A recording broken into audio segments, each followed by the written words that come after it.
Good morning, students. I hope you all are very fine. Welcome to English class. We are studying first lesson named The Portrait of Lady. In last video, you were taught by paragraph number 2, page 4. Now, we are going to study from para number 3, page 4. Now let's start in detail. My grandmother always went to school with me. लेखक कहता है कि मेरी दादी जी हमेशा मेरे साथ school जाती थी. Because the school was attached to the temple. Attached means joined. Attached means joined. क्योंकि स्कूल मंदिर से जुड़ा हुआ था. The priest taught us the alphabet and morning prayer. Priest means worshipper, पूजा करने वाला पुजारी. पुजारी हमें अंग्रेजी की वर्णमाला और सुबह की प्रार्थना पढ़ाया करता था. While the children sat in rows on either side of the veranda singing the alphabet or the prayer in a chorus. Chorus means in group, समूह में. लेखक कहता है कि जब बच्चे बरामदे की दोनों साइड बैठकर अंग्रेजी की वर्णमाला या सुबह की प्रार्थना ग्रुप में पढ़ा करते थे. My grandmother sat inside reading scripture. Scripture means holy books, पवित्र किताबें, such as Ramayan, Mahabharat, Gita etc. लेखक कहते हैं कि उस समय मेरी दादी जी अंदर बैठकर पवित्र किताबें पढ़ा करती थी. When we had both finished, जब हम दोनों समाप्त कर लेते थे अपना अपना पाठ, we would walk back together, हम वापस दोनों साथ साथ आते थे. This time the village dogs would meet us at the temple door. इस समय गांव के कुत्ते हमें मंदिर के द्वार पर मिला करते थे. They followed us to our home, growling and fighting with each other for the chapatis we threw to them. Growling means roaring. लेखक कहते हैं कि वे रोटी जिनको हम कुत्तों को फेंका करते थे, वे उनके लिए एक दूसरे को घुराते रहते थे और लड़ते हुए हमारे साथ हमारे घर तक पीछा किया करते थे. कुत्ते किया करते थे पीछा उन रोटियों के लिए जिनको वे फेंका करते थे. वे एक दूसरे को घुराते थे और लड़ा करते थे रोटी पाने के लिए. When my parents were comfortably settled in the city, लेखक कहता है कि जब मेरे माता पिताजी शहर में अच्छी प्रकार स्थापित हो गए थे, They sent for us. Send means called. उन्होंने हमारे लिए बुलावा भेजा. That was a turning point in our friendship. Turning point means important change. वह हमारी मित्रता में एक महत्वपूर्ण परिवर्तन था. Although we shared the same room, यद्यपि हम दोनों एक ही कमरे में रहे, my grandmother no longer came to school with me. मेरी दादी जी अब मेरे साथ स्कूल में नहीं आती थी. I used to go to an English school in a motor bus. मैं मोटर बस से अंग्रेजी स्कूल में जाता था. There were no dogs in the street. वहाँ पर गली में कोई कुत्ते नहीं होते थे. And she took to feeding sparrows in the courtyard of our city house. Feeding means होता है खिलाना. मेरी दादी जी हमारे शहर के घर के आंगन में गौरैया चिड़ियाओं को भोजन खिलाया करती थी उस समय, जिस समय वह विद्यालय जा करते थे. As the year rolled by means होते हैं पास्ट. जैसे साल बीतते गए, we saw less of each other, हमने एक दूसरे को कम ही देखा. For some time she continued to wake me up and get me ready for school. लेखक कहता है कि शहर में आने के बाद कुछ समय तक दादी जी ने मुझे लगातार जगाया और स्कूल के लिए तैयार किया। When I came back, she would ask me what the teacher had taught me. जब मैं वापस आता था तो वह मुझसे प्रश्न पूछा करती थी अध्यापक ने हमें पढ़ाया था, मुझे पढ़ाया था। I would tell her English words and little things of Western science. लेखक कहता है कि मैं उसे अंग्रेजी के शब्दों के बारे में बताया करता था और कुछ पश्चिमी विज्ञान के बारे में बताया करता था। एंड लर्निंग और ज्ञान के बारे में बताया, जैसे द लॉ ऑफ ग्रेविटी, गुरुत्वीय केंद्र का नियम, आर्किमिडीज प्रिंसिपल, आर्किमिडीज का सिद्धांत, द वर्ल्ड बीइंग राउंड, संसार का गोल होना, etc. This made her unhappy, इस चीज़ से वह दुखी हो जाती थी। She couldn't help me with my lessons, वह मेरे पाठ में मेरी सहायता नहीं कर सकती थी। She didn't believe in the things they taught at English school, वह उन चीज़ों में विश्वास नहीं करती थी जो वे इंग्लिश स्कूल में पढ़ाते थे। And was distressed that there was no teaching about God and scripture, और इस बात से दुखी थी कि स्कूल में भगवान और पवित्र किताबों के बारे में कोई भी पढ़ाई नहीं होती थी। One day I announced that we were being given music lesson. Announced means होते हैं टोल्ड, बोला। एक दिन मैंने अपनी दादी जी से बताया कि विद्यालय में हमें म्यूजिक पार्ट पढ़ाया गया था।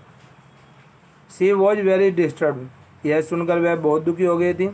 To her music had lewd association, lewd means होता है नॉट चेस्ट, पवित्र नहीं, मतलब फॉरवर्ड तरीके से।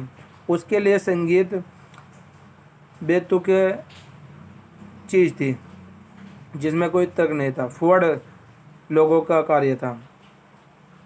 It was the monopoly of harlots and beggars, monopoly means होता है सोल राइट, एकमात्र अधिकार। हार्लोट मीन्स होते हैं प्रोस्टिट्यूट्स, वेश्याएं, एंड बेगर भिखारी। उसके लिए संगीत भिखारियों और वेश्याओं का एक अधिकार था। And not meant for gentle होक, और संगीत का सज्जन आदमी के लिए कोई मतलब नहीं था। She said nothing but her silence meant disapproval, उसने कुछ नहीं कहा लेकिन उसकी चुप्पी का मतलब असहमति था।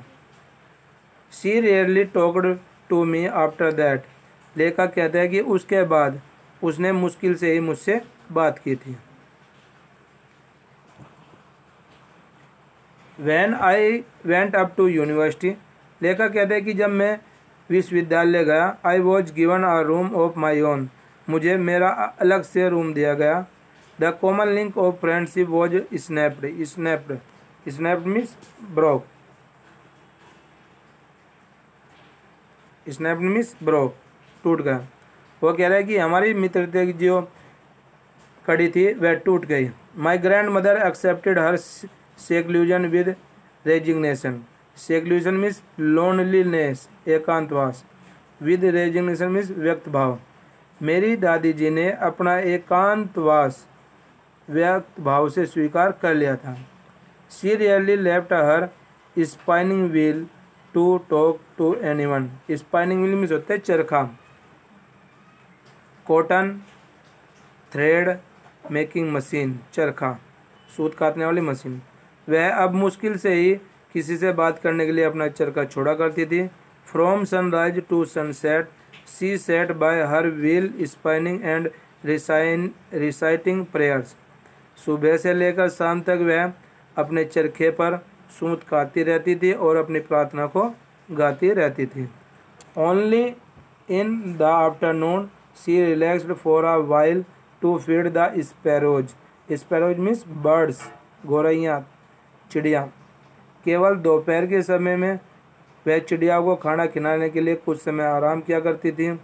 While she sat in the verandah breaking the birds into the little bits, जब वह बरामदे में बैठकर रोटियों को छोटे छोटे टुकड़े में तोड़ा करती थी। Hundreds of little birds collected round her creating a veritable bedlam of chirrupings. Chirruping means होता है ट्विटरिंग, चहचहाना। बेडलम मीन्स होता है पागलपन का घर, हाउस मैड। वेरिटेबल मीन्स होते हैं एग्रीबल। उस समय बहुत सी चिड़िया उसके चारों ओर इकट्ठा हो जाती थी और ची ची करके एक हकीकत का पागल खाना बना देती थी। Some came and perched on her legs. Perch means होता है बैठ जाना, पर्च्ड। पर्च्ड सेट। कुछ गोराइयाँ आती थी चिड़िया और उसकी टांगों पर बैठ जाती थी। Other on her shoulders. कुछ उसके कंधे पर आकर बैठती थी।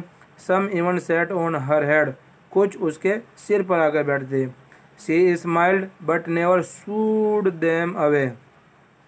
स्माइल्ड मीन्स मुस्कुराना, शूड मीन्स होता है फ्राइटन अवे, डराकर भगा देना। वह मुस्कुराया करती थी परंतु उसने कभी भी चिड़ियाओं को डराकर नहीं भगाया था। It used to be the happiest half hour of the day for her.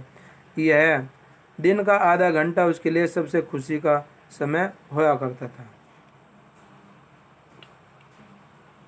When I decided to go abroad for further studies, abroad means foreign। लेखक कहता है कि जब मैंने आगे की पढ़ाई के लिए विदेश में जाने का निश्चय किया, I was sure my grandmother would be upset। मुझे पूरा विश्वास था कि मेरी दादी जी दुखी हो जाएगी। I would be away for 5 years। मैं 5 साल के लिए दूर हो जाऊंगा। And at her age one could never tell। और उसकी अवस्था में कोई भी व्यक्ति कभी बोल नहीं सकता था। But my grandmother could. लेकिन मेरी दादी जी बोल सकती थी। She was not even sentimental. Sentimental means emotional. वह भावनात्मक भी नहीं थी। She came to leave me at the railway station. वह मुझे छोड़ने के लिए रेलवे स्टेशन पर आई। But did not talk or show any emotion. लेकिन उसने मुझसे बात नहीं की और नहीं उसने कोई भी भावना दिखाई। हर लिप्स मूड इन प्रेयर। उसके होंठ प्रार्थना में हिलते रहते थे। Her mind was lost in prayer. उसका दिमाग प्रार्थना में खोया हुआ था। हर fingers were busy telling the bits of her rosary. उसके हाथों की उंगलियां उसकी माला के मन के जपने में व्यस्त थी। Silently she kissed my forehead. चुपचाप उसने मेरे माथे पर एक किस किया। And when I left I cherished the moist imprint as perhaps the last sign of physical contact between us. Cherished means होता है ट्रेज्ड, संजोए रखा। लेखक कहता है कि जब मैं वहाँ से रेलवे स्टेशन से विदा हुआ तब मैंने हम दोनों के बीच में शारीरिक कॉन्टैक्ट, शारीरिक जो लगाव था उसके अंतिम चिन्ह की निशानी मानकर उस किस को मैंने उसको अपने मन में संजोए रखा। अतः लेखक कहते हैं कि जब मैं विदा हुआ तब मैंने अपनी दादी जी की जो किस थी उसे अंतिम फिजिकल कॉन्टैक्ट मानकर अपने मन में संजोए रखा। Students, that's all for today. Now it's your turn to read and prepare it. Thank you.